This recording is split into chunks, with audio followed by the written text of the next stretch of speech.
Alors dis-moi Mohamed, tu peux me dire c'est qui tu as reçu aujourd'hui? Aujourd'hui, Là je vois tu es en activité là. je suis en activité, donc c'est Samir qui Ouais. je reçois aujourd'hui, qui fait du MMA Ouais. et je vais le coacher par rapport à la lecture rapide. C'est une autre forme de MMA, on va dire.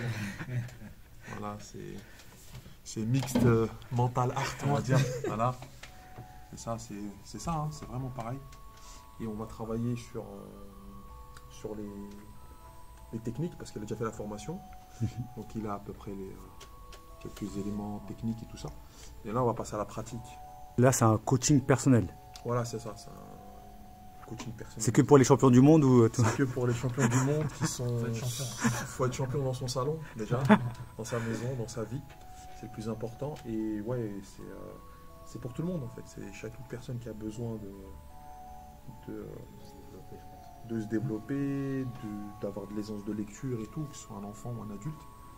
Il y a plein de formations, mais ça ne remplace pas l'entraînement avec un coach ou avec un spécialiste, parce que les formations à droite, à gauche, généralistes, on obtient des résultats qui sont globaux, c'est global. Et si on veut du plus précis, plus fin, il va falloir passer à une étape supérieure avec du coaching, avec vraiment un accompagnement.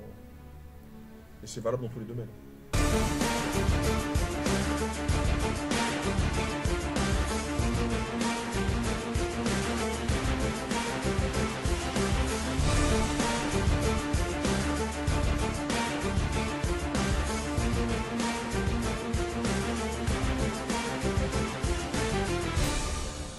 Mais des fois, je me rends pas compte que je suis concentré. Et dès que j'arrive pas, je suis plus là. C'est-à-dire, si par exemple je me perds fais tes toucher, moyens. je perds. Perds tes moyens. Ah ouais, je perds mes moyens. J'arrive plus. C'est pareil comme la lecture. Dès que je vois que, genre, j'arrive plus ou genre je commence à me fatiguer, c'est Ouais, ouais, c'est normal. Parce que dès que tu fatigues ou c'est pareil, que tu te manges un coup, tu te dis que tu vas perdre. ouais, Tu vas perdre, tu vas perdre tes moyens. Et après, Ou je alors fais tu perds en n'importe quoi. compréhension. Et Ouais. après, tu commences à t'emballer. Non, c'est normal. Avec la lecture, bon, c'est. Ça peut aider, je pense, la lecture au niveau de la concentration. Bien sûr. Bien sûr. Sauf que le temps, c'est pas le même. Parce que là, tu as quelqu'un qui te met des coups de poing en face de toi dans un combat. Donc tu peux pas tout arrêter et dire bon attends, je reviens, je reviens, tu vois. Ou alors tu fais exprès de tomber par terre, C'est ça. t'attends un petit peu pour récupérer.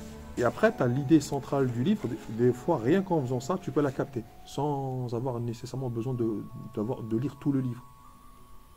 Et la plupart des gens, ils vont lire tout ce bouquin-là pour à la fin, quand ils vont en parler dans 6 mois, 1 an, 2 ans, pour redire uniquement les trucs les plus communs que tout le monde dit déjà. Que même quelqu'un qui n'a pas lu le livre, On va te dire. il va te dire. Ok.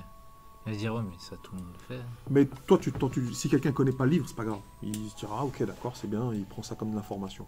Mais quelqu'un qui l'a lu, peut-être pareil, s'il l'a lu de la même manière, c'est pareil. Sauf si tu as pris des notes, tu as organisé tes notes, tu les as mémorisées. Là, tu vas dire, tiens, il y a un détail qui a attiré mon attention. Et ça, ce détail-là, en lecture rapide, tu auras ce réflexe-là de garder ces détails avec le questionnement de départ. Ok. Tu vois? Ok. Donc voilà. Voilà, ça c'est pour la partie questionnement. Mais c'est important le questionnement. Parce que c'est ça qui fait que ça active la machine à réfléchir. Et en fait, juste avant, il y a la plupart, tu vois, même des combattants, ils ont des choses qu'ils font avant pour rentrer en concentration. Ils ont des espèces de petites... comment on appelle ça? Bon, des fois, ils ont des objets. Ils ont même des objets ils ont des objets fétiches un petit peu, porte-bonheur. Il a concentré dedans comme un pouvoir mental. Et le fait de l'avoir sur lui, ça le rassure parce que ça lui rappelle quand il était bien en entraînement et tout ça. Ou des gestes ou un process. C'est-à-dire que C'est un process. ouais, avant d'entrer dans le livre, c'est pareil, avant d'entrer dans un combat, tu te mets en condition. Parce que tu dois plus penser à autre chose que ce que tu es en train de faire. D'accord. Et la lecture, c'est pareil. Les gens, là, ils perdent beaucoup d'informations parce qu'ils sortent de la concentration. Et en fait, c'est l'attention. Plus que la concentration, c'est l'attention. l'attention. Ouais. L'attention sélective. C'est-à-dire sélectif. Ça veut dire que Choisis de te concentrer sur ça. ça veut dire que parce que la concentration, pour donner une image, c'est une fermeture, la concentration. C'est-à-dire que tu fermes tout à toutes les sources de distraction qui peuvent te sortir de ton activité. Mais si tu fermes tout, c'est-à-dire que tu fermes tout en fait. Et même ce que tu dois voir, tu ne peux pas le voir. Qu'est-ce qui te permet de voir dans la concentration? C'est l'attention. Donc là, si tu veux, la concentration, si tu fermes tout, les portes, les fenêtres, et t'éteins la lumière. Après, l'attention, c'est tu vas allumer une lumière, une lampe torche.